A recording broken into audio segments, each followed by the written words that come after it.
Ladies and gentlemen, we are back with another episode of Unfiltered Football. Me and Loki again, Ben, but I'll call him Loki because Yeah.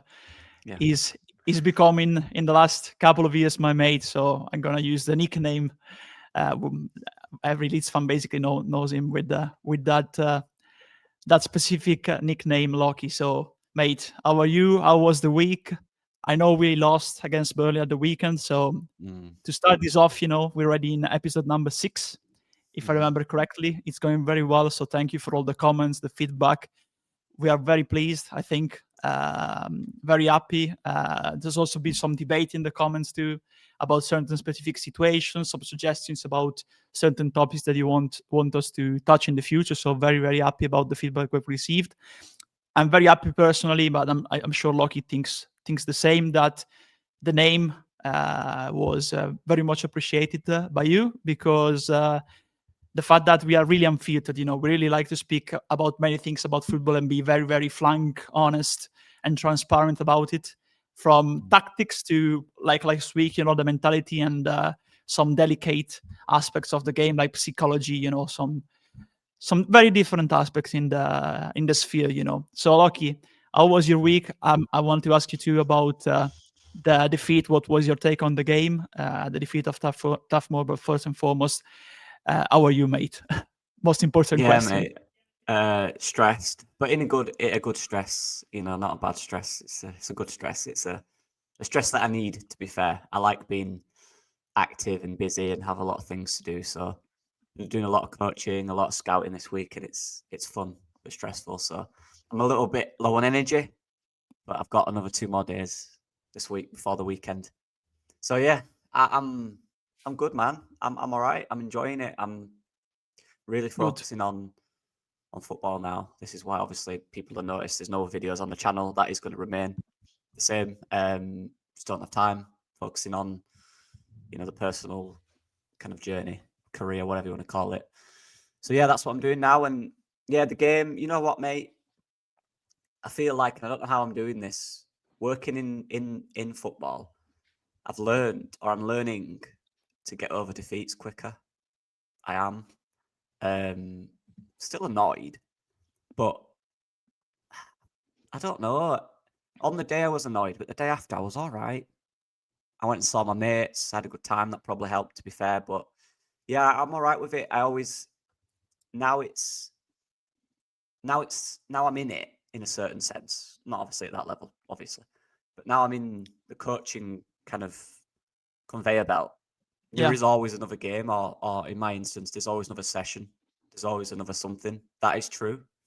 I had a bad session yesterday. I was telling you before. I didn't go to plan. Yeah. Players were not listening. The tempo wasn't good enough. I don't think the players learned what I want them to. That annoyed me. It did. But now, today, I've got another session. So I'm going to learn from what I did last session and rectify it this session. So that's it with football. You've always got an opportunity to get over it, wipe it clean, work hard, and go again. So as much as it in the back of my head, it always gets me when we lose. I hate it. But I'm finding myself getting over it quicker, to be honest, which I never thought I would, but I just am. But yeah, I'm good, mate. How are you? Well, fine. The not a good weather here in Italy, to be fair. Went to see a game. Of course, here in Italy at the weekend, and after that, watched Leeds. But yeah, went from absolute pandemonium because Reggiana beat Bari. Now the 6-7 in the table, playoffs zone basically in Serie B. Then watched Leeds, and honestly, yeah, I think I envy you, to be fair, because what annoyed me, to be fair, I was annoyed for a couple of days after the defeat by how the defeat materialized, to be fair. But I was even more annoyed, by the overreaction, because, Yeah. if I look at the recent performances, we were unlucky. We have only ourselves to blame, of course, for Spurs, for Bournemouth. But at Burnley, I think it's just one of those bad days. But it looks like after Spurs defeat, that was really unlucky. We deserved at least 1 point.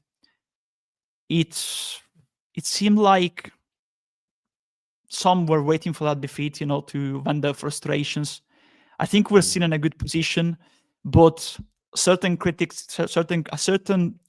is misplaced. Of course, I think the manager needs at times to do certain things better, but you cannot blame the manager, I think, for the continue, and we'll see that because we have prepared some slides, the continued miscommunication in defensive situations between the defenders and the midfield. Because a lot of the goals we concede are down to miscommunication or spaces left by the midfielders in the middle. And also there's another thing. At Burnley, we played with Harrison and Aronson. I always was a supporter of we need more squad depth. Now, Mecha, Calvert-Lewin, how many goals have they scored? The two of them. Useful players for this system, absolutely useful.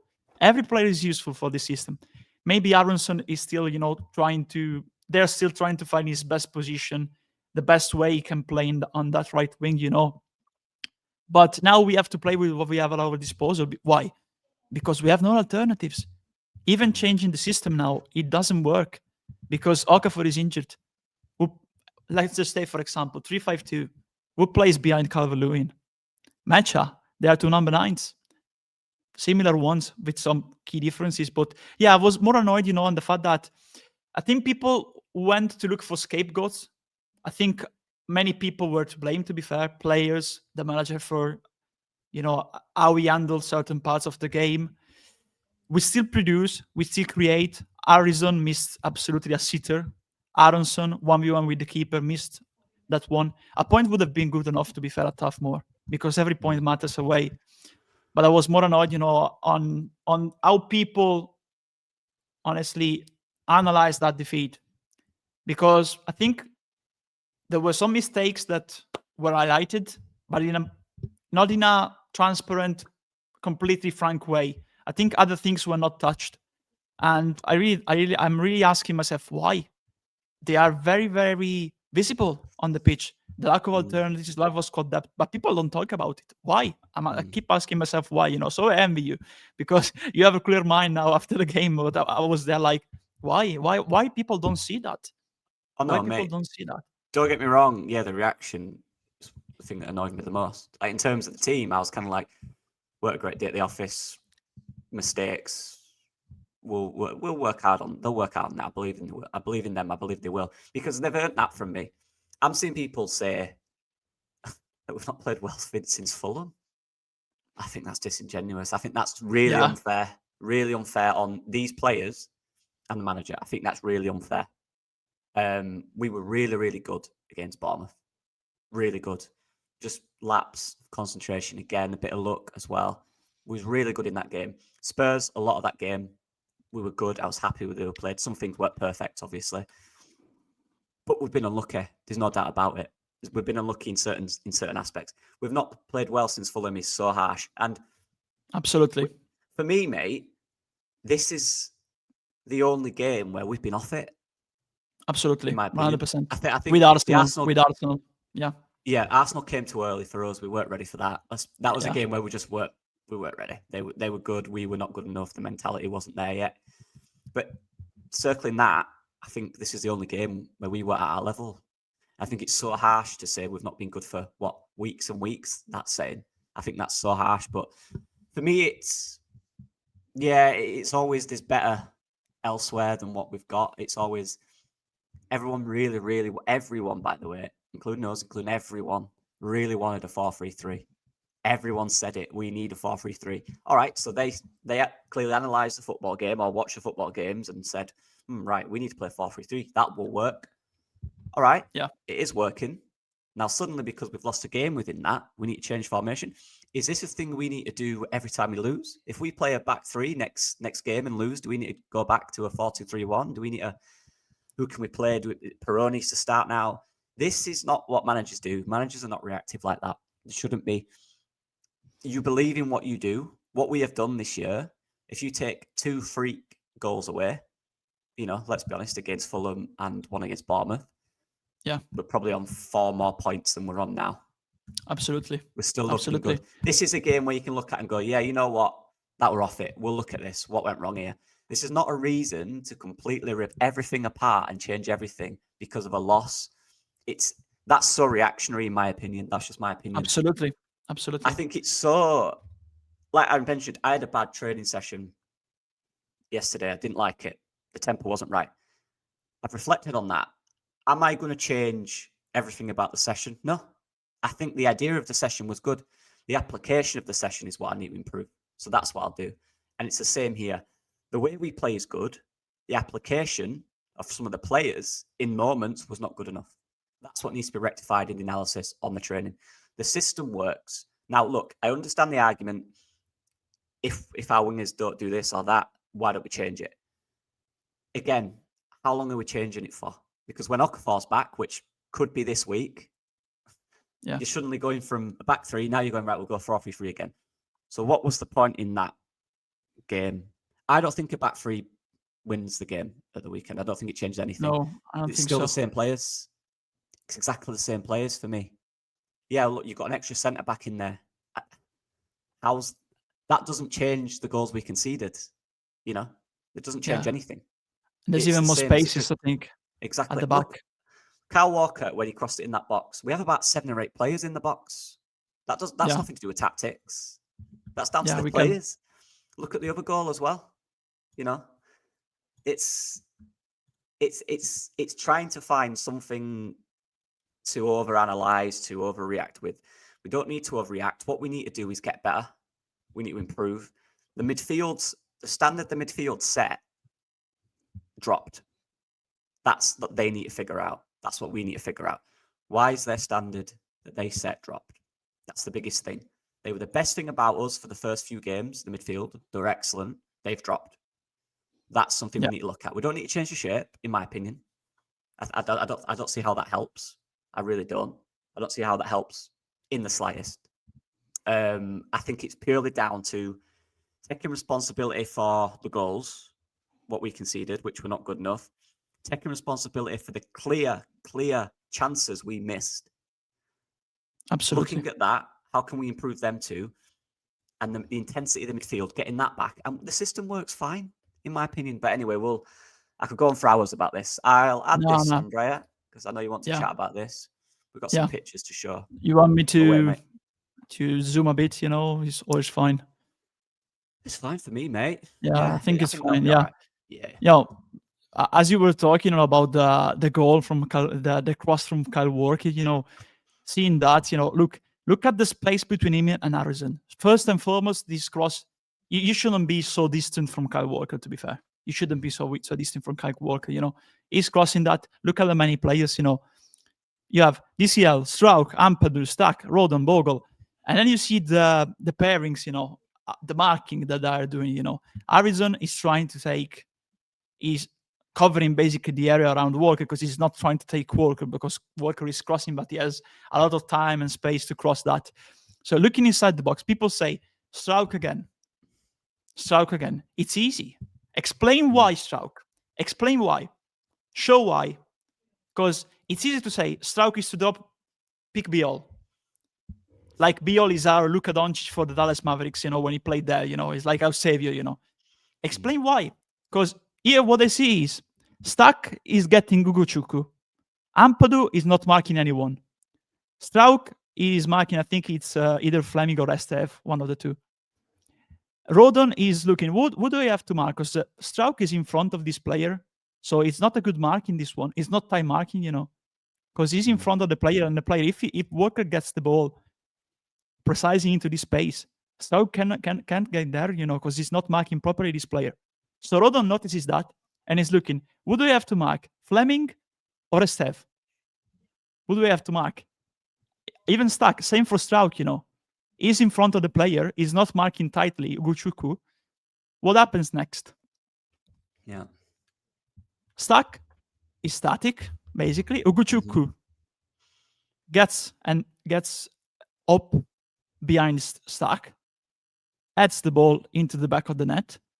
Struijk basically is paired with Estev now. Rodon was paired with Fleming, but he's now looking like Struijk and Rodon are looking at who is marking this player? Stack. Stack is static. The three of them are just looking, So it's a collective fall. The fault is collective here.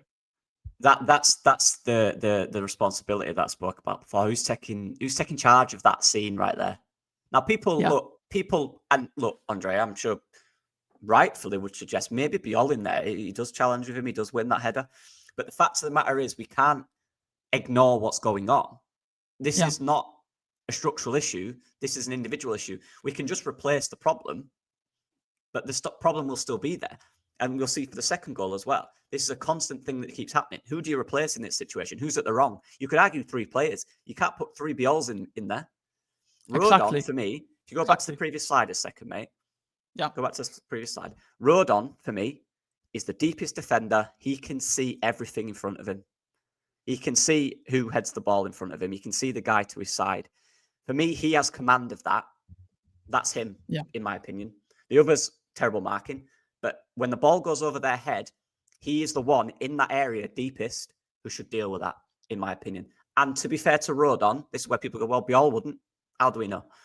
To be fair to Rodon, he's usually very, very good in these situations. He usually deals with it. To be fair, criticise our defenders. We're usually very good in these situations. Struijk and Rodon. And we weren't. Stack annoys me, being 6'4" and genuinely not being able to head a ball. Remember when Farke told us all that he takes corners because he's not good in the box, and everyone was going, "Oh, that's rubbish." Clearly, I've not seen him head a football since he's been in the boxes. That's just all I want to say on that. No, there's also another thing, that I cannot get my hand around. Look at this. There's 1, 2, 3 Burnley players behind 3 Leeds players here. They are all in the same position, in the same zone. Struijk, Amper, and Struijk. They are one next to the other one. So there's space for in that situation. Yeah, exactly. And Rodon has to tell them what to do basically here, because he's, like you said, deepest defender and he can command the box, but he cannot help in this situation, looking at the 3 of them, all of them are looking at the ball first. Second, there's Fleming that can attack Rodon. Ugochukwu can attack Rodon because he's behind Struijk.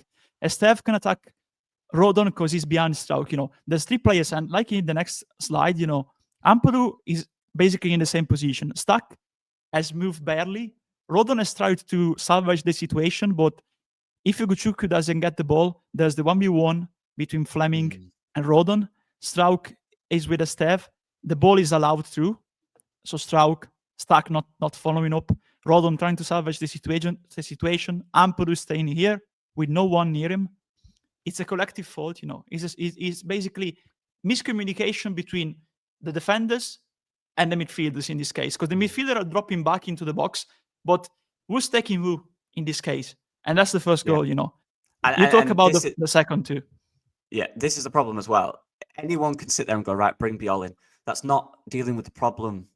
You can't just keep replacing a problem. You have to look at the problem, analyze it, and deal with it. That's the fact. Whether Bijol plays next game or not, this is still an issue that he'll have to understand as well going into the game. Everyone does. You can't just brush it by and go, right, you play, you won't do that. How do we know he won't do that? Is he perfect? It's the communication between midfield, between the individuals. It's not about being the best header of the football. It's the communication within that. That's the issue that needs to be focused on for me. Yeah, but I think it was good to look at this, even from a different angle, because people just say, oh, it's an individual mistake by one single player. It's not. It's not an individual mistake by one single player. He does a mistake, but so do others. It's basically a defensive miscommunication in the box, and that's an issue because it's not the first time that happens. We'll see even other goals from the previous games. It happened before. Even in the second goal, midfielders drop back, and there's space outside of the box, and also in this case, even inside of the box, there's space, and players don't know who they have to mark basically, because there's players going for the same man, looking at the ball, or allowing too much space behind them to the Burnley player in this case to make a run in behind, and that's it, But even for Bijol, I think it's unfair that we didn't see a single minute of him, so far in the season, because I think even 5 minutes, even in situation where we needed to defend, I think it would have been useful too in this case. For the other games, I think Struijk and Rodon were a very good centre-back partnership. There were individual mistakes. I don't think so, honestly, to be fair. There were not individual mistakes. There were collective mistakes even in Yeah. the Bournemouth goal, And just talking about Burnley, to finish for the first goal, focus on the second one. It is exactly the other situation I was talking about. Ampadu goes back, and like you pointed out to me before, he's limping too. Yeah, I have to just clarify that. So I watched it back, and just to clarify, when I watched this originally, I'm like, that's Ampadu's fault. I put it in our group as well. That's Ampadu. Why is he walking? I thought that's very, very out of character. Why is he walking? He doesn't usually do that. Watch it back. He sprints about 40, 50 yards, tracking his man. Second the ball gets turned around, he is limping. That's why he's in this situation. Now, however, if that's an issue, and you can tell from body language, he's not demanding that someone does his job. He needs to scream, whoever that is, Pascal, Sean, Longstaff, do that, do that, do that. He's got to tell them, he's got to scream it. You can tell he's not doing that. That's the issue, in my opinion. Exactly. Too quiet. Exactly. I totally agree in this case, because, look at Rodon and body language of Rodon, it's like doing, he's noticing the situation. Look, the pass is happening. He has already noticed the situation. There's too much space for Shauna. Because Stack, he was in this space before. He goes towards Cullen. Cullen passes the ball to, I think it was Florentino in this case, Florentino passes the ball to Chauna. Chauna has a lot of space. Gudmundsson is not the one that needs to take on Chauna, because if he does, there's space for the winger here in this case. And Mecha, DCL, they were the first line of defense. Stack goes with a very passive pressing towards Cullen. Rubbish. And look at this. Tracking back, he tracks back very slowly. Struijk and Ampadu, they're trying to salvage the situation when it's too late already. Longstaff basically in the same position, like you said, look at the previous one. Like you said, Ampadu should say in this case, Pascal, when like they say in basketball, change. When there's a block, they change. Pascal, go and I cover this area, The communication again doesn't happen. So both of them go towards the player when it's too late.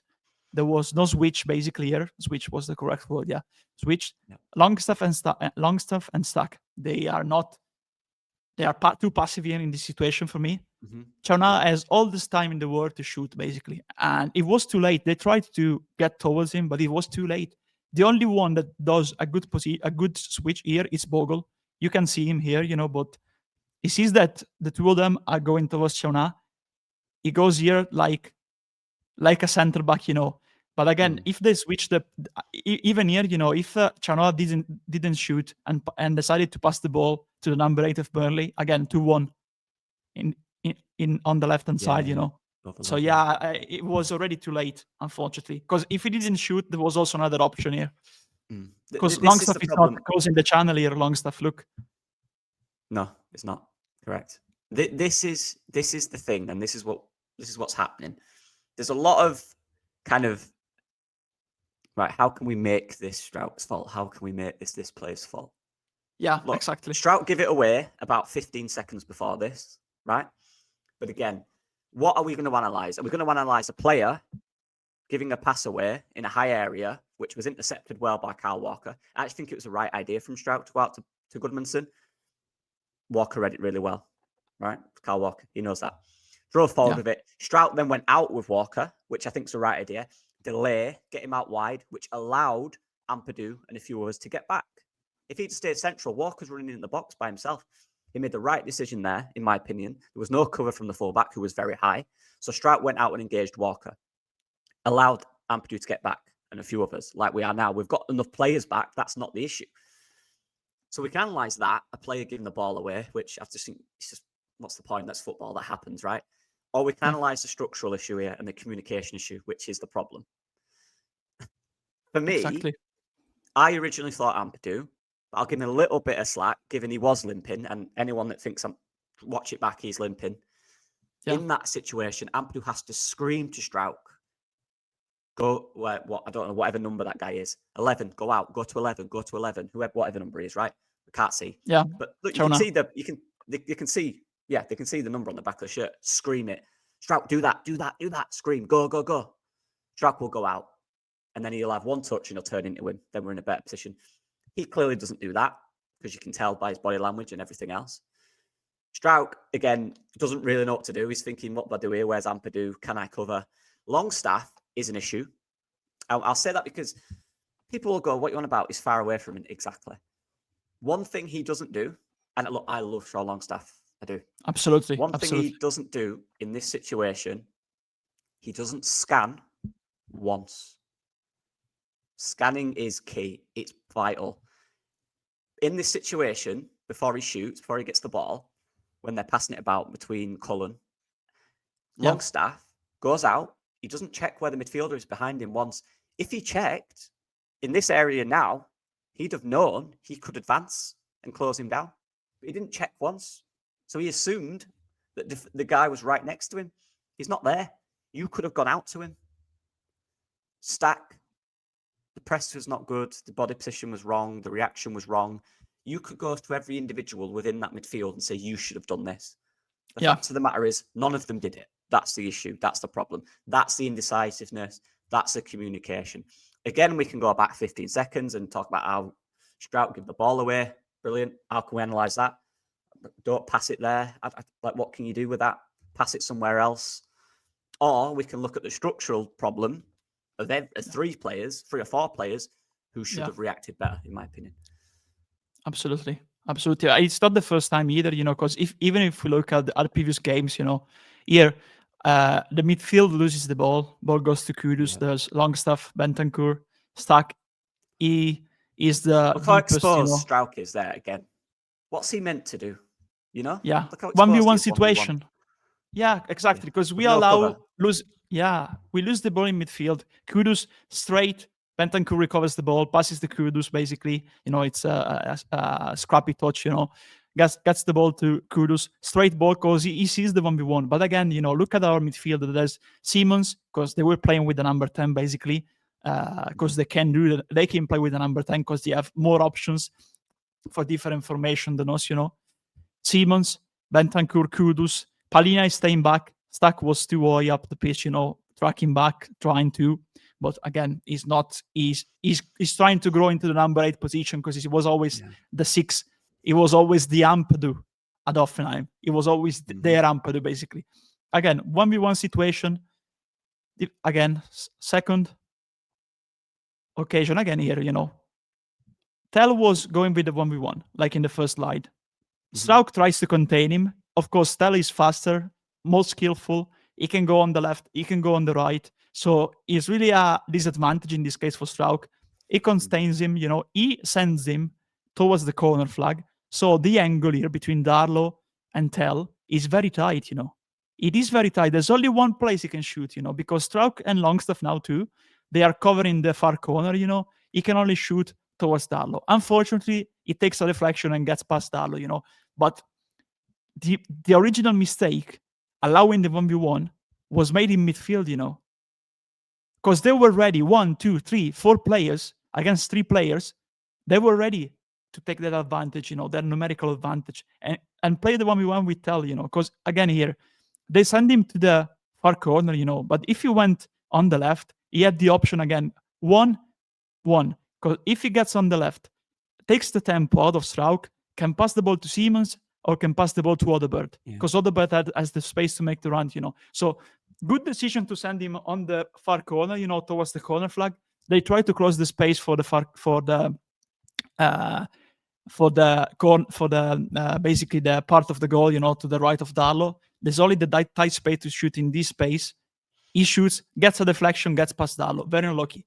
They try to contain Lee in the only way they could, but the original mistake was in the middle, I think. And again here, the midfield allows the ball, the short cross to Kudus. Gudmundsson makes a mistake here because he doesn't control the ball. Kudus gets the ball. 1v1 against Struijk. Again, second time. How exposed is he there? Yeah. And there's a player also in the middle, between Rodon and Struijk. So 1v1 goes inside. The player makes the run here. Tell makes the run. Trying to drag Rodon with him. Rodon is in the space. Rodon reads the situation well in this case because he doesn't follow Tell, of course. Struijk tries to contain the situation, but again, 1v1, faster player against defender, Again, we allow via a mistake in midfield, a through ball here. Individual mistake in this case by Gudmundsson, unfortunately. 1v1. He takes him on, goes on the left. Rodon Rodon tries to cover, this route. Struijk, Rodon, Stack. Unfortunately, again here, Struijk tries to intervene too late because again he's faster. He tries to take him on, earlier in this action. Kudus keeps going, Struijk, Rodon. Again, deflection, unfortunate. But again, there's a collective mistake before, There's a collective mistake. Be allowed to pass, Yeah. I was going to ask, Andrea, so go back to the previous slide. Just curious. Struijk position there. How does Bijol deal with this? Similar, because he's even he's lower than Struijk, similar. Unfortunately, it's a structural issue, like you said. It's not down to one player or the other player. It might even be Maldini in that position, but if you allow the 1v1, you create a disadvantage for yourself, like we see on the first goal against Spurs and even in the second one. Too much 1v1s, unfortunately. Too much 1v1. We are too exposed. I agree with you in the sense that this is nothing to do against Jaka Bijol. Like you said, I think he should have got more minutes. Of course, I agree. Why hasn't he? I find it a bit strange that he's not even come on for 15, 20 minutes. I agree. Completely agree. Exactly. But that doesn't have to be at the detriment of finding ways to criticise Pascal Struijk, in my opinion. I don't like that. You can want Bijol to play because you think Bijol's a better player than Struijk. Fine. I won't argue that. That's your opinion. But I just feel people are overdoing it with the criticism of Struijk. In these situations that we've shown, he's exposed. He doesn't have full-back cover. He doesn't have cover behind him in front. He's doing the best in a worse situation. I've said this for weeks. Good wingers will expose good centre-backs. If centre-backs have cover or they're physical 1v1 really close back to goal, I'll back the centre-back. If the winger has space to run and the winger is quicker than the centre-back, which 9 times out of 10 they are, unless there are wingers, the winger will find a little... Look at that gap. He's quite close there. Struijk is in a good area. I think he's quite close to block the ball. The fact is, he's just given himself a little bit of a yard to get a shot off because he's quick. He's got quicker feet. He's a quicker mover. It was the same for Rodon, the same for Bijol, the same for Bornau. This is the situation that he's in because of what we did before. And I feel for him. I do. I just feel it's over. Look, if Farke wants to play Bijol at centre-back instead of Struijk, fine. I'll be like, all right, that's fine. I'm not saying there's a right or wrong way. I just don't like the way people are really overly criticising, in my opinion, Pascal Struijk. I think it's unfair. I think it's a way to criticize the manager for some people. To be fair, honestly, it's just saying, oh, we lost because he picked the wrong formation, But what can you do when the midfield is making, miscommunication and misreading certain situations, not helping the defenders? Remember the second goal against Burnley? There's in the second frame, in the first frame, when Chauna has not yet received the ball, there's Rodon already here like this, like, lads, look, he's free. Yeah. And there's Longstaff not following him. And we see that in other situations too, like even against Bournemouth, look at how many players we have. Ampadu, Static, Stack, Struijk, Rodon. There's here also Alex Scott, for example, behind Rodon. There's 2 players, Stack. There's 2 Bournemouth players, allowing them to jump, basically. 1v1 against Struijk again. Ball goes behind Ampadu because there's 2 players. Who is marking the other player? Because Ampadu is looking at one player. The other one, the goal scorer, who's marking the goal scorer? Krupi. Who's marking him, basically? Because there's Bogle here out, and there's another player here, of Bournemouth. There's Bogle here, Tanaka, this one. Longstaff, who is he marking? Harrison, this one. Gudmundsson, this one. Mecha, this one. But if the ball goes in this occasion to Alex Scott, it's gone. It's goal. Rodon with this one, and the player marked by Rodon goes to jump against Struijk. So again, wrong switches, Stuck, allowing space to the player here. Ampadu, this one, but there's Krupi free. What happens? Through ball, Ampadu tries to intervene, but eventually, look at this. Look, if he didn't shoot, look, two free players in the middle, because Struijk and Rodon, they remain in that position. The players that jump with them, one of them at least, because the other one is on the ground, number 24, he's here. And Mecha, he was marking Scott. Look at the space Scott has, he's in front of Darlow, basically. And So again, collective. Yeah, collective. That's it. That's the problem. Now, this is what we're saying. In this situation, maybe it would have been beneficial to have a Jaka Bijol in there. Maybe. We don't know. Absolutely. But this is what we're saying. This is not a one-person fix. We could look at everyone's body language, everyone's position here. This needs to be fixed as a collective, okay? It's a collective issue, a midfield issue. Longstaff, Stack is in there again. He's not winning headers. Even if Bijol's on the pitch, there's still these other players that need to improve.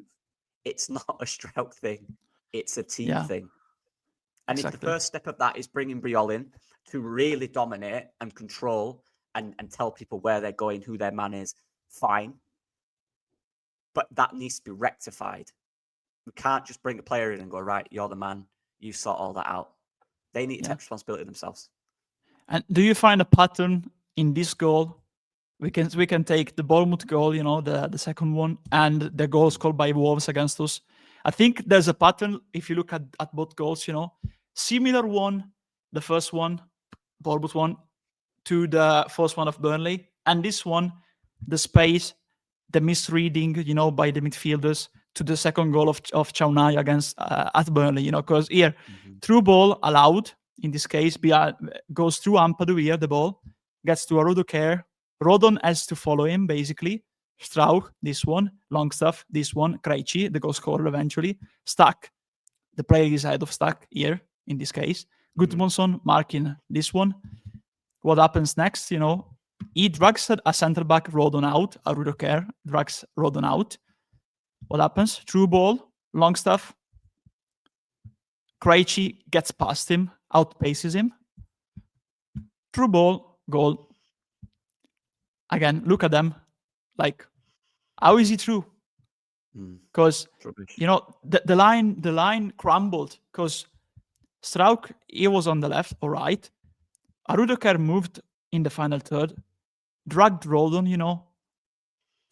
freeing the space with this movement for Krejci to outpace Longstaff and get through. And that's exactly what happened. Miscommunication by everyone, yeah. By the midfield and defender. I'm going to ask you, Andrea, right? Because I want this to be fair. I do. Can Bijol fix any of this, in your opinion? Until we see him, we don't know how he will adapt to English football. We just saw him against Sheffield Wednesday, but I don't think it's down to one player again changing this. It's down to a collective structure that needs to be fixed in training. Because, like, we've seen similarities to the goal conceded against Bournemouth. With a cross to the goal conceded against Burnley. We see similarities between the goal conceded with the space to Chauna, to this one, and also the other one of Tell, So I think it's a structural issue, to be fair. It's a structural issue between the midfielders, honestly. And the defenders is also, I think touches the squad depth, honestly, because we have one midfielder that is not box-to-box. Stack. He was a number 6. He's going too high up the pitch. Even look here, He will lose this individual duel, in terms of pace. Because he doesn't have the pace to be an out-and-out number, a box-to-box number 8. And we don't have another one on the bench. We have Tanaka that can be very versatile, but he's not, a box-to-box attacking number 8. He's a very, link-up player. Very good link-up player, Tanaka. He can track back, but it's not like a physical number 8 that can make his presence felt, I agree. on the defensive end too, We don't have that kind of player, I'm thinking about, the Elliot Anderson of Nottingham Forest, the likes of him, players that can be consistent on both ends of the pitch, to be fair. And we don't have that. So again, it is down, honestly, to squad depth and having different players for different moments. Like I said before, like when we needed to defend against Bournemouth, just put Bijol in, add one defender, 4-3-2, for example, add one defender more, so we can defend the vital 3 points. The situation in the game that need to be better analyzed for me in these specific cases, and I'm trying to be consistent with what's going on. I really took a lot of time this summer to really, and even last season, assuming we got to the Premier League, I was assuming all season that we would. I took a lot of time to really analyse what we need in the Premier League, from my opinion, from my perspective. And one of the things one of the things that I took out of that was we seriously need a quick, agile, aggressive box-to-box number 8. And I don't think we got that. And on Stark, like you said, he can get forward or he can get back. Getting forward and getting back, then getting forward and getting back consistently at pace is not his game. He's not that profile of player. Longstaff is a very good controller of the ball. Again, he can be aggressive, but he's not quick at getting forward and back, as we've just shown in the clips. He's not the quickest player. Ampadu is a deeper player. There's not Tanaka, again, even for me, he's not that quick. We don't have that real box-to-box number 8 athlete, like you said, Elliot Anderson. I give those suggestions like Rodrigo Salazar is just one that pops in my head. Someone that can seriously run back and forth, really bring the energy in that midfield, really track their men, but then get the ball and drive forward with it. We don't have that. And I guess it's showing that we don't have that. Because Stack is slacking when we're running back. When we've just gone really high and Stack's gone forward, he's got his kind of high roll, then we lose it. He's so slow to get back. But that's not an effort thing. That's just how quick he is. He's not used to doing that. It's a lot to do for him. We don't have that role. We don't have it. There's so many kind of things that are just unfair, in my opinion. Like you said, I agree that Bijol should have played more. He should have come in against Bournemouth. We don't know whether that would have changed anything. We don't know. But we should have tried it. Big centre-back can win headers, right? Do that. You're winning the game. Do it. Fine. As long as we have the outlets up front, so it doesn't go really defensive, which we do with Metra and DCL, fine. That didn't happen. But what I will say is... Even against Arsenal, Gyökeres, for example, physical player, physical defender. Yeah, so we're not... Everyone else, lots of people, we're just thinking Farke. We're not. It's just our opinion at the end of the day. I just think it's been very harsh criticism. And it's been coming. There's this thing that we don't change and Farke doesn't adapt. I think that's wrong. I've seen us play out from the back. I've also seen us play direct to the striker within the same game. So you tell me we don't have a different way of playing. That is a lie. Because I've seen us do 10, 15 pass moves where we do slow build up, we build it up, we build it up, we build it up. I've seen us go direct to DCL into his feet to play it into midfield, direct to DCL in behind, direct to the wingers in behind. That's different. That's switching up. Last year, everything was to feet. This year, a lot of what we do is longer. So you tell me we don't adapt. That's a lie, in my opinion. Not a lie. I think it's unfair. I think it's wrong. It's unfair, yeah. Yeah, it's unfair. We definitely do that. Even in the game, we brought on Metra. We went 2 up top. We tried that. We went more physical. We brought Dan James on, who literally stood on the right. We tried a different way, a different approach. We went direct wide to Dan James, 1v1 out wide. We put 3 or 4 players in the box. We tried that mode. We went with a 2 up top.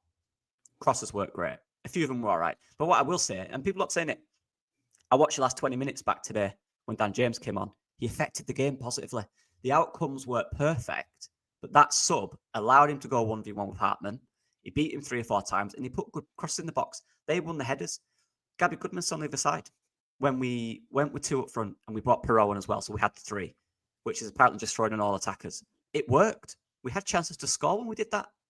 Gabby Goodmanson put 2 or 3 balls in. I've got them here, actually. I've got the notes that I've got. Just here, 1 sec.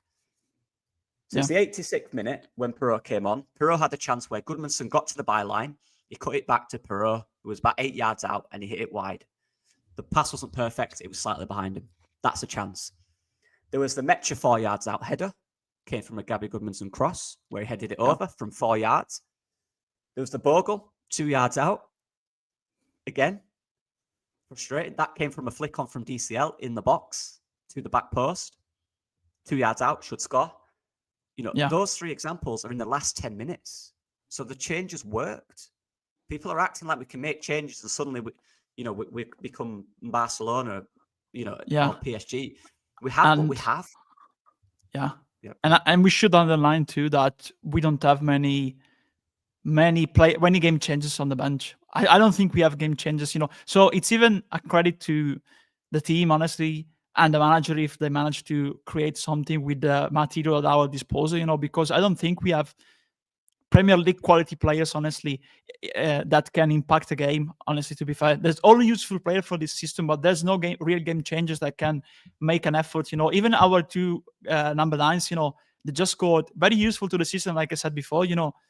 But between Calvert-Lewin and Mecha, if I remember correctly, they just scored 2 goals. DCL one at Wolves and the penalty from Mecha at Everton. We're now, how many games we're in now into the season? So 7, 8. Yeah. 7, 8, and we're playing with Harrison and Aronson. I've picked in this case, and one of the most, used formations recently, even with the players that are currently injured, But again, I just want to point out, look at this. Calvert-Lewin, alternative, Mecha, Pirot. Then you have Aronson now playing, of course, because James is injured, but James, Nyonto, Okafor, Harrison.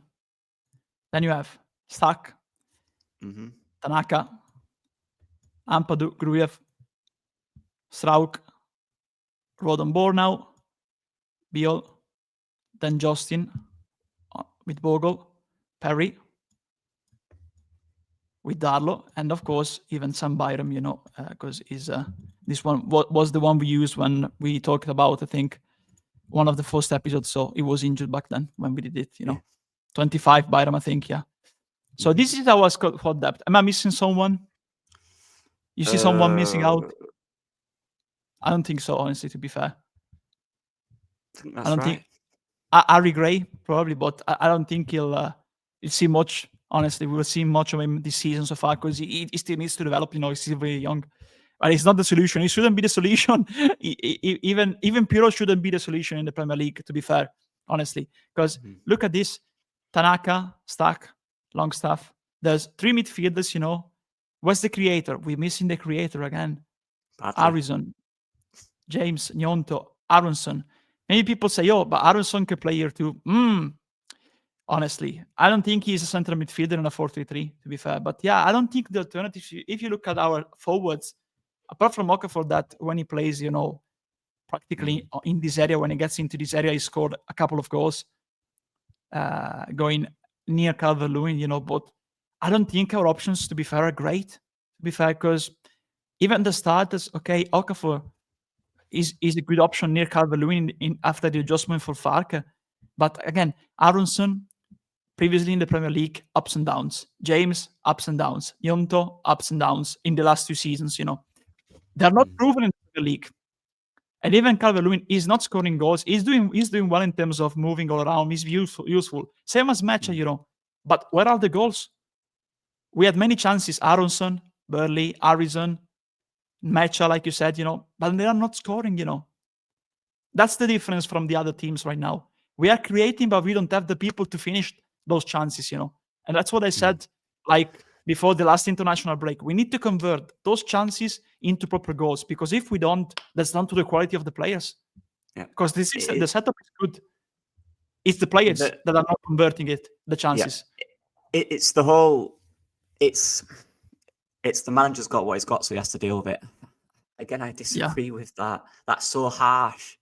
If the manager's asked, since Jorginho Rutter left, by the way, he's asked for a number 10 since Jorginho Rutter left the club. Exactly. And he's not got one. That's not fair. You can't just get on with it. You've lost Jorginho Rutter and you've not replaced him. Imagine him in this team. Imagine him in that game. Imagine him between the lines. Are you kidding me? That's a massive difference. We can go 4-2-3-1 and we've got a guy in there that can create.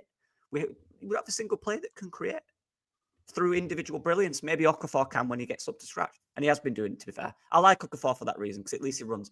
I can't stand, that's just my own personal preference as a I guess, if I was to coach a team, I want my wingers to have the highest dribbling stats in the league. I want them to 1v1, destroy every time your fullback, or at least attempt. Harrison, I had the stats up, didn't complete a successful dribble past the defender. Yeah, exactly. What? And this is where I understand this, where people think, well, don't play with a winger then. All right, but then you've got other problems. Like then we're looking at starting Perot up top. We're going, We're losing one out of midfield. You've got other issues there. The issues for me is the fact that the manager has a way he wants to play, which works. It has worked this season very well. We didn't get the results we wanted, but it's worked. We've done what we need to do to win a lot more, probably 2 more games than we have and get more points. The fact is, just because one player's out, we shouldn't have to change our entire formation, our entire setup. That's what he asked. He literally asked for a winger, and we failed to get him one. I'd be annoyed. I'd be Absolutely. fuming.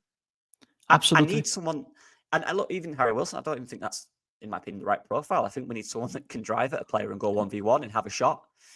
We don't have that. We don't have it. Yeah. Apart from Okafor, we don't have that. So it's a frustrating thing as a manager who's asked since Jorginho Rutter left for a creative player, and we've not got him that. How long ago was that? Of course he can use that excuse. I'm not.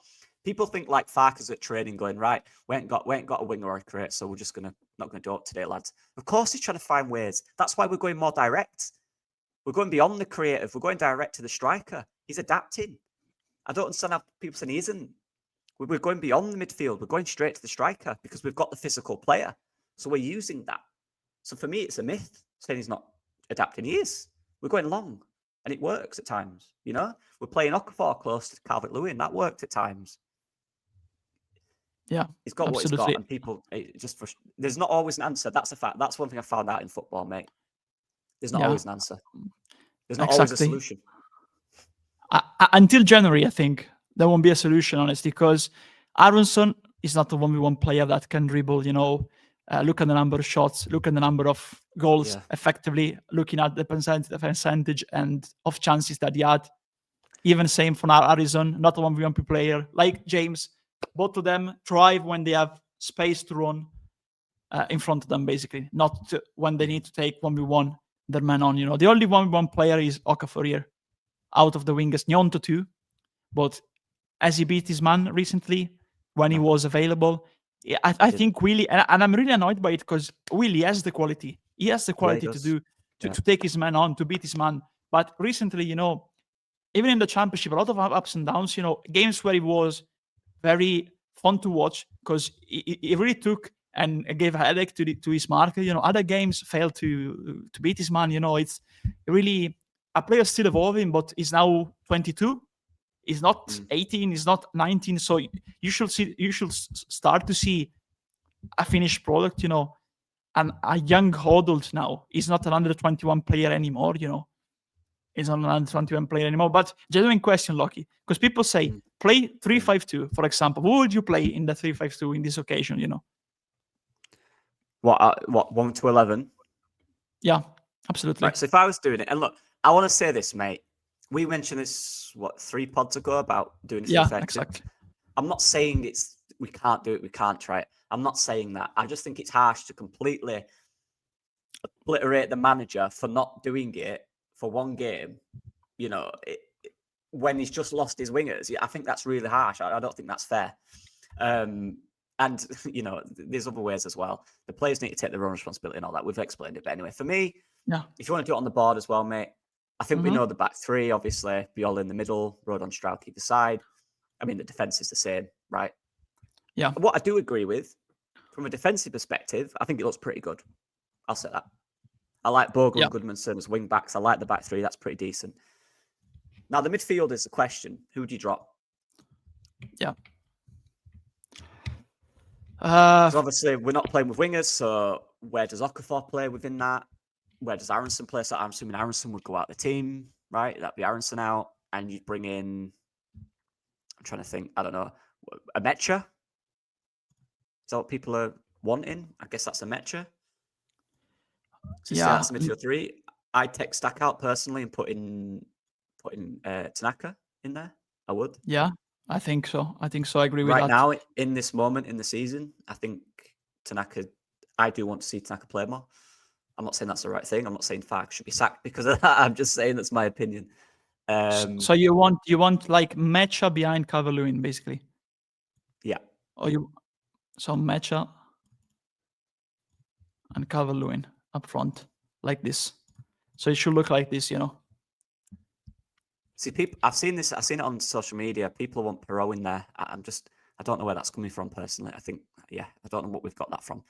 For me, if the way we play, the midfield three is still intact, which is good. I think we need that. But it just adds a little bit of physicality up there. We play the long ball. Sometimes we go direct. I don't mind it with Mecha in there. Again, Okafor more centrally. Would that work, do you think? Yeah, exactly. It's just the one change that I will do compared to your formation. I will play like this. Because this is what I'm saying, Andre. I want Okafor on the pitch because he's our only creative threat, in my opinion. Do you know what I mean? I want him on the pitch. With that, I just, it's a new role. He said many times he don't want to play there. What does that cause? Upsets. These are the things that managers have to deal with, right? This is the frustrating side of it. But go on, I'll let you explain. No, just this one. I think it's very similar to yours, but I will like Calvert-Lewin as a lone target 9, and Okafor can move, near him. They can combine. We've seen that Okafor has thrived when he had the opportunity to go central, in this space. But yeah, I agree on Tanaka, honestly, because I think Stark in this formation can be the alternative to Ampadu, honestly, and it should be, honestly, even in the 4-3-3. But the problem is that we're playing him as an 8 because, like we showed before, he doesn't have basically a substitute on the bench. He doesn't have a substitute because the creator is missing. So you have just one sub, Tanaka, for both Longstaff and Stark. You don't have another option down there. But yeah, your formation with Mecha, of course, I think it's more physical.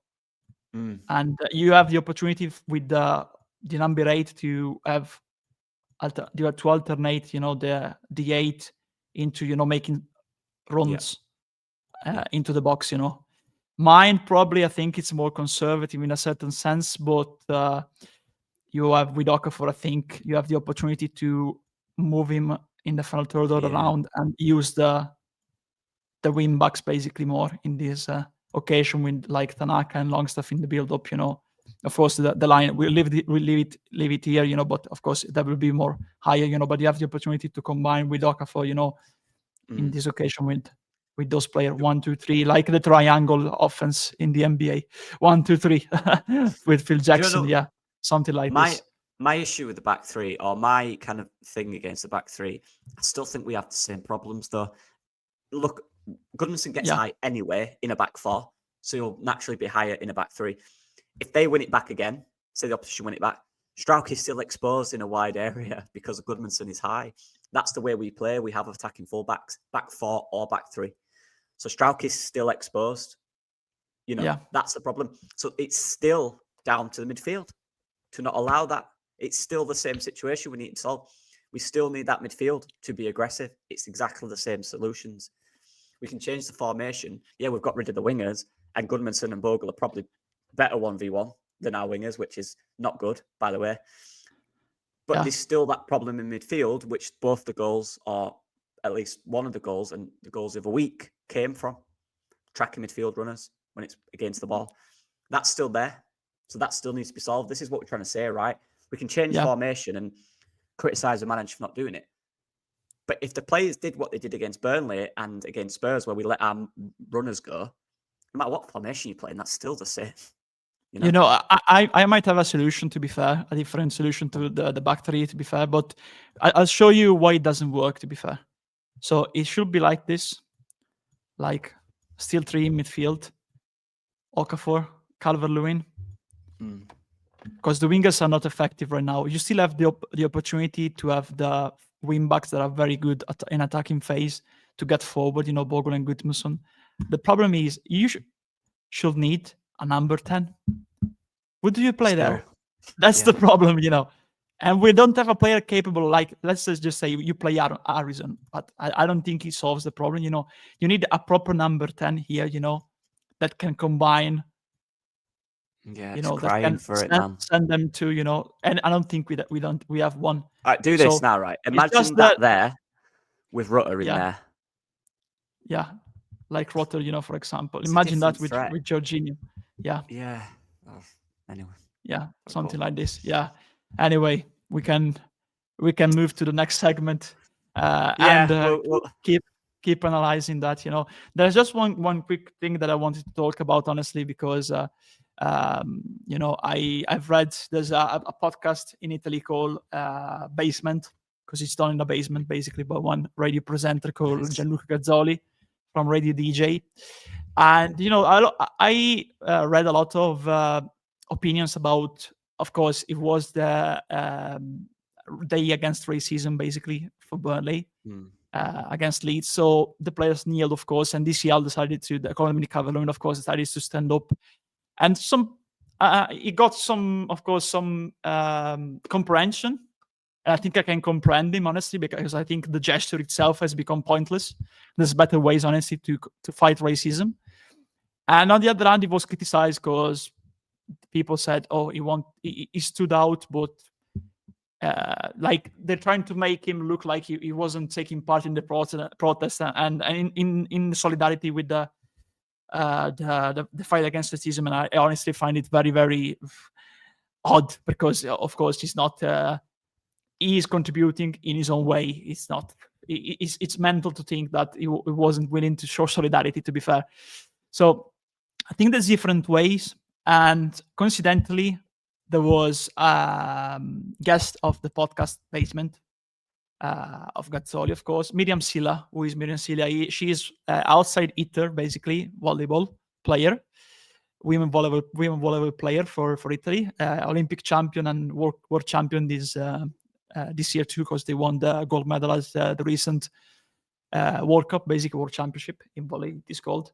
So, of course, he asked because she's her parents are from, I think, Ivory Coast, if I remember correctly, from the Ivory Coast, yeah.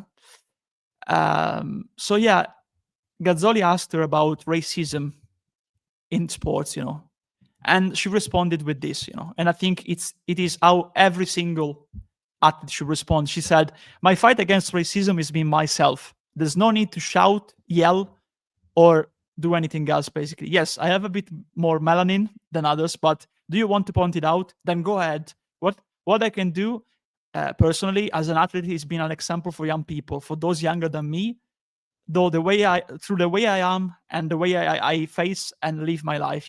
I want to live by example. I want to be a guide for the others through my attitude, my behavior, my education, and my respect. One thing I wish for is interviews the way interviews are conducted will change.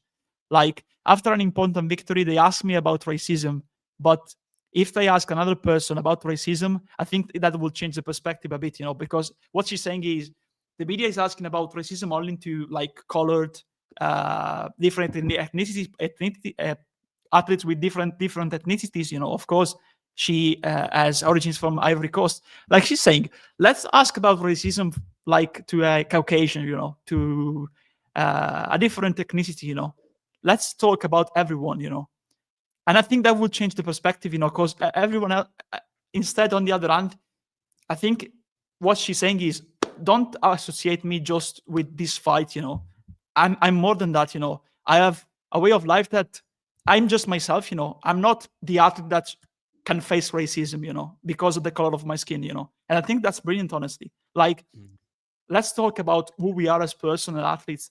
And that's, I think, even more impacting than doing those gestures, the talk, the speech, the way an athlete talks and influence the younger generation is more important, I think, than those gestures that have become pointless for me, because they don't help, honestly.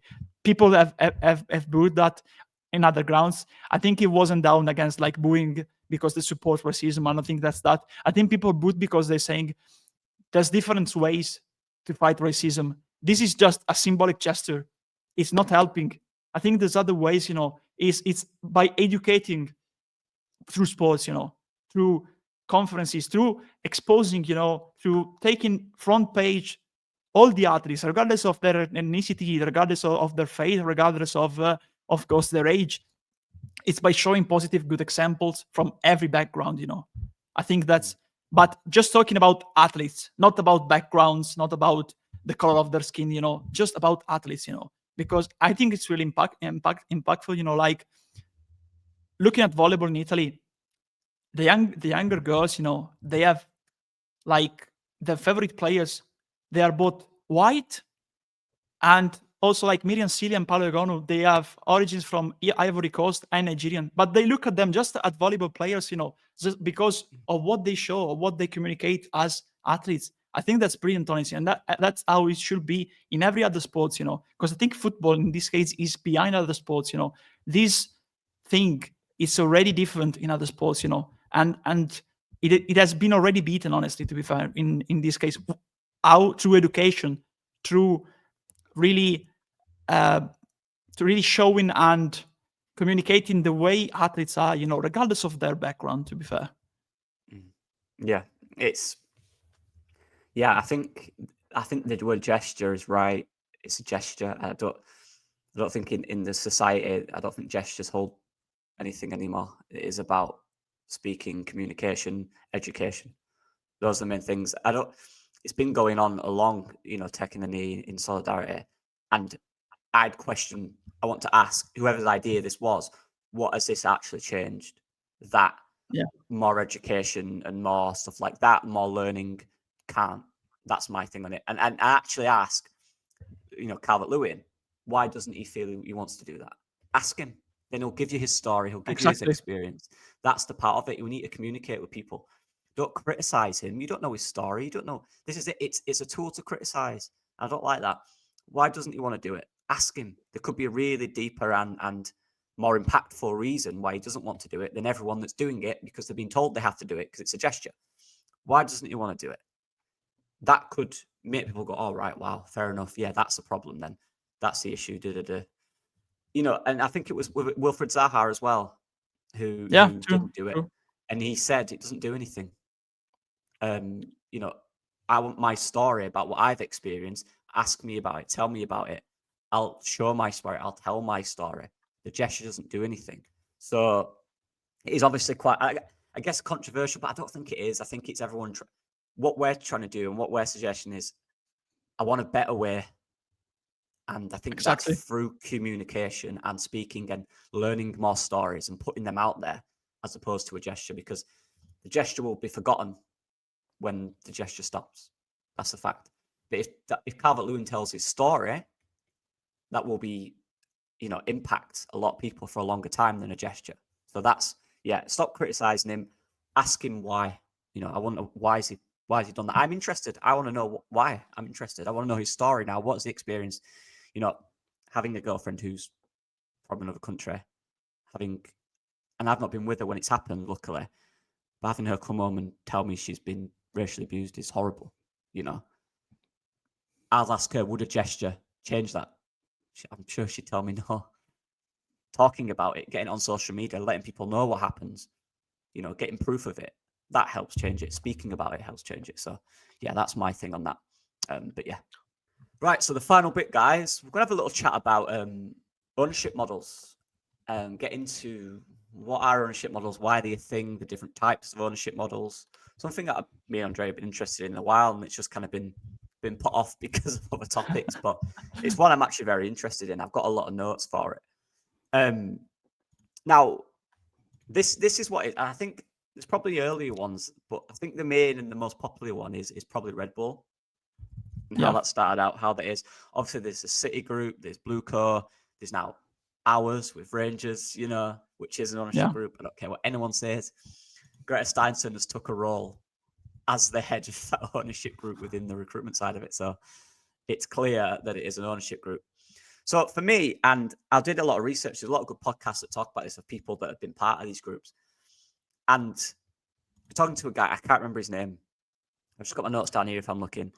So he said when he was at City, what they did was, the idea of the ownership group at there was obviously to spread the global brand. But they did it originally at Melbourne through style, through a way to play football. And that's their kind of core reason for doing it at the start. It was find cities that have got a lot of football fans, create a brand of football within that city, get people behind that brand of football. Obviously, the brand of football is the City way, the Pep way, right? But the interesting thing that he said, there is two types of club. There's a talent club, which is their job to harbour talent and sell talent for more. And there's an entertainment club. Now, these tend to be the bigger clubs. For example, the City is the head entertainment club. They're the ones that win the trophies. They're the ones that get all the best players. So I find it interesting that there's actually more than a lot of people think. An ownership group is using this club to sell to your bigger ownership club. Now, in Blue Coat's case, that might be true. But in a lot of clubs' case, that's not, you can think of how many players have actually gone from other clubs from their ownership group to City. It's not that many. Savinho obviously went from Girona, right, to City. That's one. There's not loads. It's about, from what he said, it's about, again, using data as well. It's a good way to track data in different leagues. So they might use new technology or track certain types of data in Australia. If that data is useful at Melbourne, they can then transfer that to the bigger clubs, to the main club. So it's a way of transferring data, transferring a style of football, and obviously growing your brand. So that's just what I want to say. What's your thoughts on ownership models in certain sense? Honestly, I agree. To be fair, honestly, I think there's a lot of criticism and it's unfair because, of course, people look at Red Bull, the way they do that. But if you don't look at Red Bull, like City Football Group, which basically was the first one to adopt this ownership model, you see, I think they have developed football in other countries, Melbourne City, Montevideo City, Mumbai City, now even acquire clubs that are not specifically linked with the city name, like Girona, Palermo, Bahia in Brazil, Yokohama, I think too. Lommel as well. Lommel in Belgium. Lommel in Belgium, So I think it helps because first and foremost, they don't play in the same league. So they compete in different leagues, and it helps to, because of the funding, to establish, like, not in the case of Dracos, of course, it didn't work very well for them, they were in League One, in Ligue 1. Now I think they are in League 2, and they barely escaped relegation. I think last season, might be wrong. Yeah. But I think it helps because you establish you bring an established model of scouting, structure of the club to different countries and different of continents too. And it really helps because, for example, Melbourne City, I think the A-League got a different attention, a different view, a different way of coverage too, since Melbourne City were established, New York City were established when the MLS was still growing, and it helped them, even Jack Harrison played for them too. Yeah. At one point in his career, there are others, like I remember, for example, Dynamo City in Albania linked to them, not directly on, I think. But I think that is helpful. Like Castellanos, for example, the Lazio striker, started at New York City, moved to Girona, and then was sold to Lazio, for example. Like you said, Savinho, still in the City Football Group sphere, and that's useful. The problem is when, for example, like Bluco, for example, all the players that Chelsea signs are sent to Strasbourg, some of them at least, to develop, and then go back to Chelsea. Like Emega, he was the fan favorite at Strasbourg, Emmanuel Emega. Now, of course, he's going to join Chelsea in 2026 at the end of the season. And fans apparently hate him, despise him now, because, like, you sold out to them. Like, you used Strasbourg as a way to move to Chelsea. Like, you were a fan favorite here, fully owned by us. You decided to join Chelsea, so you're going to stay at Strasbourg just because you want, like, to be in the limelight, under the limelight in Ligue 1. Have a great season to then get your move next summer. I think there's the different ways. Like Red Bull, for example, I think it's a very good scouting model. The transfer between RB Salzburg and RB Leipzig, I think there are a lot of examples. Like Seiwald, like they developed Mane, went to Liverpool, for example. But there were a lot of transfers between players developed at RB Salzburg and sold to RB Leipzig. But we're talking about a different model there because, RB Salzburg basically took over Austria Salzburg and like in the ancient Rome, damnatio memoriae, like cancellation of the memories of Austria Salzburg and starting from the scratch, new club basically. I don't think that's fair, because you cancel. It would be like, Red Bull taking over, for example, I don't know, let's just say Derby County and becoming Red Bull Derby, and Derby County are no more. I don't think that's fair, But they do that with the RB, that Austria Salzburg, for example, in Germany with a amateur side, Mattenscheid, I think, Mattenscheid, that then became RB Leipzig, and eventually they did. Now they are changing, I think, the perspective because they're acquiring minor stakes, like Paris FC, Leeds. Change the perspective. But I think overall, if I look at other examples, too, like Marinakis, Nottingham Forest, Olympiacos, Textor, they developed their clubs. Then there are bad examples like 777, Hertha Berlin, Genoa, Standard Liège, when they did the play, pay their wages. Basically, there were financial problems, that they're facing some trials in the United States.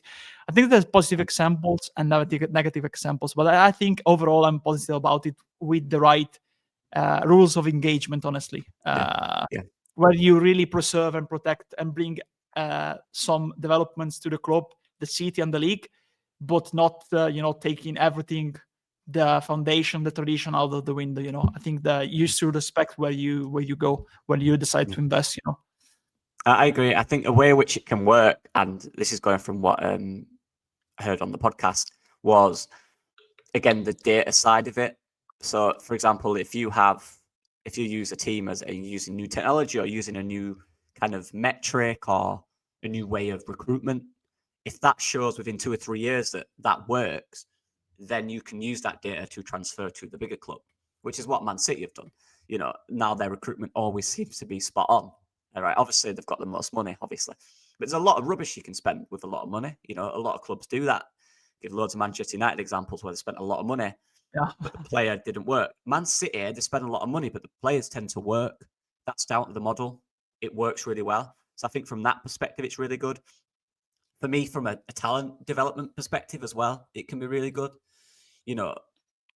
If you've got a player that can go up the model and create money and create revenue for your team as well, that's very good. So there's definitely ways in which it can work, but there's also ways, like you said, where it just gets a bit weird with all the money stuff. It gets a bit dodgy in terms of PSR and selling to yourself. I don't like that side of it. That side's a bit thingy for me. Blue Co doing a lot of that. I think it's a bit... I think if we're using it purely for, obviously, you maintain the brand and the club name and everything like that, but you use it as a way to really develop talent, but also really develop data, because everyone's got to be on top, because that's the way the world is these days. I think it can be really beneficial. I do. And I'm hoping with and let's be honest, it is one. It's not as big as others yet, but I've got a big feeling, look, if you think it's just Rangers and Leeds, I think you've got another thing coming. I think there'll be a few more. They could be smaller clubs in, like a Lommel, like City did for Lommel. Because I think they actually mentioned that the reason they chose Belgium is because something to do with how easy it is to get players from all over the world to play in Belgium in terms of the visa rules or citizen rules or something. Yeah. So best believe if we want to get the best talents, maybe from, an Africa or a South America, whatever, or obscure places where, smaller countries, having a hub where they can easily get into that system and develop, and which makes it easier in the future for them to come to England or whatever. I think that's something that the 49ers might look at. I genuinely do. So there's a lot of ways it can be effective and good. There's obviously a lot of ways that it can be bad. If it's just because if you're one of the clubs below the top clubs and your players are there for 2 years just to get sold on to the top club, I don't like that. That's too structured. That's too robotic for me. That's not what football's about. And obviously the brand stuff, changing the brand of the club and all that. But for me, hopefully they don't do that bit, but we can do the first bit, because I do think there's a lot of benefits. Because when Sheikh Mansour came in, I forget his name. I can't remember his name. I feel bad. But he said that as soon as he came in, he had an interview with all the staff there, and he said to them, I'm not going to stand here as an owner and tell everyone what you're going to do. I'm going to show you by doing it. And they went, right, okay. All these owners can come in and say, this is our grand idea. In 10 years, we want to sign this. We want this many clubs. He said, no, here are your jobs. Do your jobs. So I think he was called Simon. I can't remember his last name. But he gives Simon the job of, he was director of football at the time at City, I believe. And he gave him his new role. He said, right, your job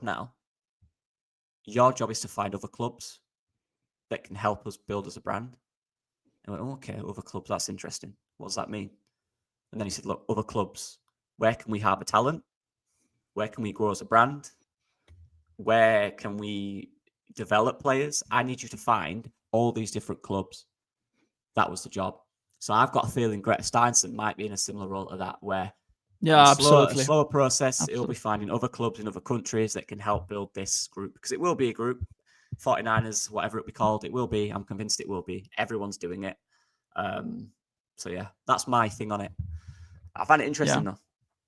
Yeah, absolutely. I think another good model is Brentford, for example. You know, they've got Brentford and Midtjylland. Even Brighton, you know, they don't have, like, of course now Tony Bloom has Hearts of Midlothian, you know, Hearts, and are doing very well. I think they're top of the league in Scotland. But yeah, they had like connections with the Grasshopper, I think, like partnerships with the Grasshoppers and Union Saint-Gilloise. Like Mitoma played at Union Saint-Gilloise, you know, for example. Even Adingra, probably. Might be wrong, you know. But yeah, I think it is good also in that way, you know, when you acquire a minority or you establish a partnership, you know, in that case. I think that's a good example for us, you know, because I don't think 49ers, just talking about 49ers, are considering one of the two clubs between Leeds and Rangers in terms of history as the main club and the secondary club, you know. I don't think they're doing that. I think they consider with different people, both of them a priority, agree, honestly, because of the history of the clubs and of course different landscape, you know, because of course I think there were two different strategies in terms of transfers, you know, looking at the Rangers probably and looking at Telo Asgard, you know, probably players that can be, you know, sold in the future if they do well. Now he's playing consistently for Norway too, Asgard. Good. But yeah, I think there's a room, just talking about Asgard, for the Premier League in the future, honestly, or the Championship at least. You know, it was already in the Championship and doing well last season, Luton. But yeah, I don't think that would be much of the case, because I think they try to develop Leeds to get Leeds back to the past, and Rangers similar project. I think, you know, a club that was after the 50-50 title with Steven Gerrard and the Europa League final with Broncos. You know, they have regressed, unfortunately for them. So it's another good, interesting project. They got the manager, they put him wrong. Now with Roll, I think it's a good appointment for the future. That the fans will need to stay patient, because of course this season is gone. Basically, they just need to try to get into Europe, honestly, because the gap is already getting larger, you know. And Ips are doing well, Arts are doing well, you know. There's a lot of investment recently. There's a lot of money being invested in Scottish football. I think it's good because the fan bases are great. Arts, Ips, the Derby of Edinburgh, Glasgow. You know, there's a lot of good clubs with a good following, like Aberdeen playing in Europe. You know, Motherwell, St Johnstone recently, Falkirk going back to the top flight. You know, I think it's a good line. But talking about the 49ers, they will try to, I think, develop on parallel lines, Rangers and Leeds. It won't be like Chelsea and Strasbourg as the feeding club. You know, like Strasbourg is now the feeding club of Chelsea, basically. Yeah. Simon Wilson is the person. Sorry, I was talking about Simon Wilson. Yeah, he was also at not the YouTuber, by the way, the club, the football. He was also at it was at Sunderland as well. But I agree. I think Rangers and Leeds are both, in what he said, from their model. Obviously, it'd be different in ours, but he said they're the commercial entertainment clubs. They're the clubs that bring you money. They're the top. I agree. I think we might bring in more development clubs, you know, to try out the new data, to try out the new stuff and all that. I do think we do. So for me, that's exciting. But I'm down for stuff like that, as long as it doesn't change who we are, which I don't think it will. I don't think that's the goal at all. In my opinion, I think we are, like you said, us and Rangers are the top. I think they'll keep them. It's about growing them and helping them out. But yeah, interesting topic, interesting discussion. As always. Definitely something in a few years that there's probably a lot more discussion to have about it when it gets bigger and bigger with the ownership stuff. But yeah, good chat, Andrea. We was going to do a little Leeds quiz thing, but we're going to do that next week. So that's going to be fun. Yeah. That's going to be very fun, testing my memory. But yeah, any leaving comments, Andrea, before we leave? No, just train for the quiz. And hopefully we win against, you know, the Hammers. Yeah, of course. Irons against the Irons on Friday. Yeah. Yeah, just to clarify as well, the press has just happened. he said Nonto and Okafor are doubts. Okafor the most likely between the two. Also, Ampadu and Struijk missed team training due to illness. So maybe Bijol does start. Maybe now's the time. Yeah. So that's, I think, kind of it. But he had said, actually, he did say we've been working on dealing with the ball in both boxes, which is good because that's what we obviously highlighted earlier. So hopefully that works. But yeah, anyway, thank you for all the support. You're all legends. Sorry if we got a little bit ranty this week. That's just the way we feel. I just don't like people, in my opinion, obviously, being harshly criticised when I don't think they've been bad. But that's just me. And pushing agendas. Yeah, we don't. Because I think if you really want to, like I said, Struijk is at fault in that occasion. Yes, he's at fault, but so are others. I think it's the easy game. Like Struijk is the scapegoat. Bijol will change that. Explain why. Show why. Because that's proper discussion. If you're just saying that, you're just talking to, like, trying to eat up the flames, in a certain sense, and it's not right to when the people listen, because everyone has a different level of interaction, commitment, passion about football, and some people really want, to get a different view. And if you just say, yeah, let's play Bijol, explain me why. And not specifically on Bijol, explain why Struijk was at fault, in that case. Just saying, I can say Struijk was at fault. He needs to be dropped. Full point. Even my cat can say that. Even my cat can say that. Explain why. Because he was at fault, but it's a structural issue, not an individual issue. That's the reason.